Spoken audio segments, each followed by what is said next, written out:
Occult శాస్త్ర వీక్షకులకు నమస్కారం. మన జాతక చక్రంలో 9 గ్రహాలు ఉంటాయని మనందరికీ తెలుసు. అయితే ఈ గ్రహాలు కేవలం మన చదువుని, సంపాదనని, ఉద్యోగాన్ని, పెళ్లిని మాత్రమే కాదు, మన శరీరంలో వచ్చే రోగాలను కూడా శాసిస్తాయని మీకు తెలుసా? అవును, మీకు నమ్మకం ఉన్నా లేకపోయినా మీ జాతకంలో ఏ గ్రహం బలహీనంగా ఉందో దానికి సంబంధించిన వ్యాధి మీకు వచ్చే అవకాశం ఎక్కువగా ఉంటుంది. అసలు ఏ గ్రహం వల్ల ఏ రోగం వస్తుంది? గుండె జబ్బులకి, డయాబెటిక్కి, కీళ్ళ నొప్పులకి ఏ గ్రహాలు కారణం? గ్రహాలు, వాటి వల్ల వచ్చే రోగాల గురించి పూర్తి వివరాలు తెలుసుకుందాం. మన సనాతన జ్యోతిష్య శాస్త్రంలో యథా బ్రహ్మాండే తథా పిండే అంటారు. అంటే ఈ బ్రహ్మాండంలో ఏది ఉందో మన శరీరంలో కూడా అదే ఉంది. ఆకాశంలో తిరిగే నవగ్రహాల ప్రభావం మన శరీరంపై, మన ఆరోగ్యంపై ఖచ్చితంగా ఉంటుంది. జ్యోతిష శాస్త్రం ప్రకారం ప్రతి గ్రహానికి శరీరంలో ఒక నిర్దిష్ట అవయవంతో సంబంధం ఉంటుంది. జాతకంలో ఆ గ్రహం కనుక దోషపూరితంగా ఉంటే ఆ అవయవానికి సంబంధించిన అనారోగ్య సమస్యలు ఎదురవుతాయి. మరి మీ జాతక చక్ర ప్రకారం మీకు ఎలాంటి అనారోగ్య సూచనలు ఉన్నాయి?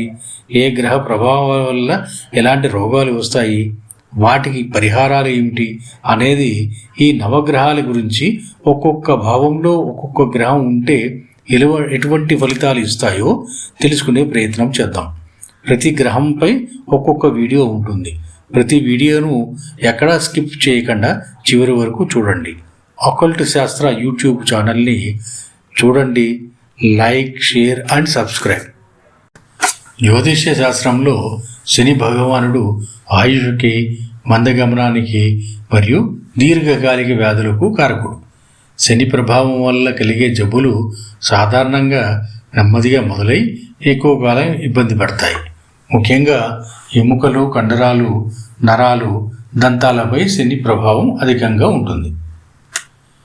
ఈ 12 రాశులలో శని ఎటువంటి ఆరోగ్య సమస్యలు ఇస్తాడో ఇప్పుడు తెలుసుకుందాం.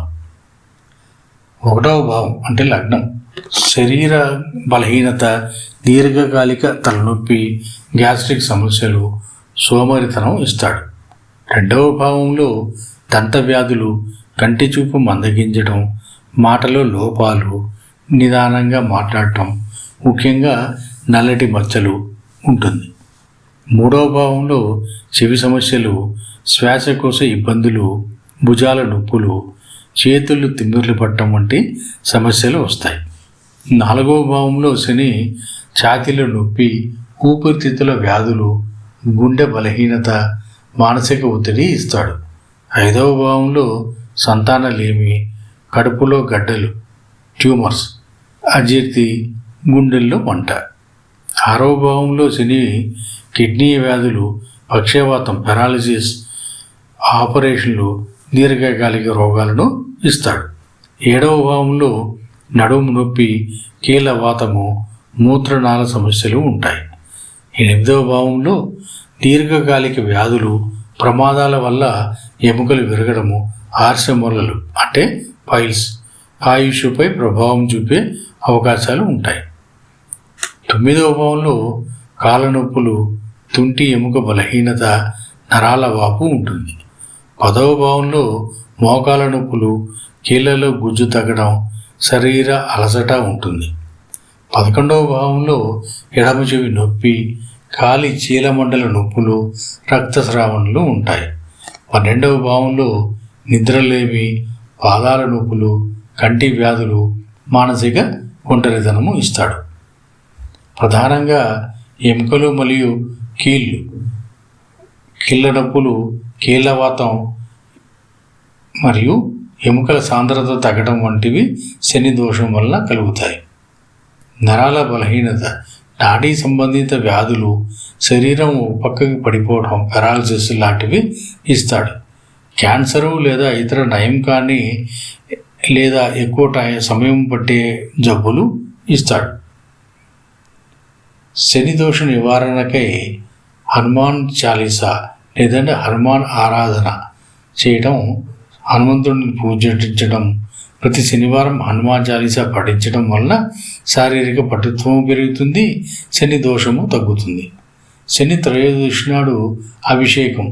శనివారం నాడు శనీశ్వరుని నువ్వుల నూనెతో అభిషేకం చేయడం వల్ల ఆరోగ్య సమస్యలు తగ్గుతాయి. నువ్వుల నూనె దీపం సాయంత్రం పూట ప్రతి శనివారం నాడు సాయంత్రం ఇంటి బయట లేదా దేవాలయంలో నువ్వుల నూనెతో దీపం వెలిగించాలి. వృద్ధులకు, వికలాంగులకు మరియు అనాథులకు సహాయం చేయడం వలన శని శాంతిస్తాడు. ఇది మానసిక శాంతిని, శారీరక ఆరోగ్యాన్ని ఇస్తుంది. శనివారం నాడు నువ్వుల నూనెలు, నల్లని వస్త్రం, ఇనుప వస్తువు లేదా గొడుగుని దానం చేయాలి. ఆహార నియమాలు: మాంసాహారం మరియు మద్యపానానికి దూరంగా ఉండడం వల్ల శని ప్రభావం తగ్గుతుంది. శని అంటే మందగమనుడు కాబట్టి ఈ సమస్యలు తగ్గడం సహనం చాలా ముఖ్యం. క్రమం తప్పకుండా యోగా, వ్యాయామం చేయడం వల్ల కీళ్ళ నొప్పుల నుండి ఉపశమనం పొందవచ్చును. సాధారణంగా జాతక చక్రంలో బలహీనంగా ఉన్న గ్రహం అది ఉన్న భావంలో వ్యతిరేక ఫలితాలను ఇస్తుంది. అదేవిధంగా అనారోగ్య సమస్యల కోసం అవి 6, 8, 12 భావాలలోని గ్రహాల దృష్టి కానీ యుతి కానీ కలిగిన యెడల అవి ఆరోగ్య సమస్యలను ఇచ్చే అవకాశం ఎక్కువగా ఉంటుంది.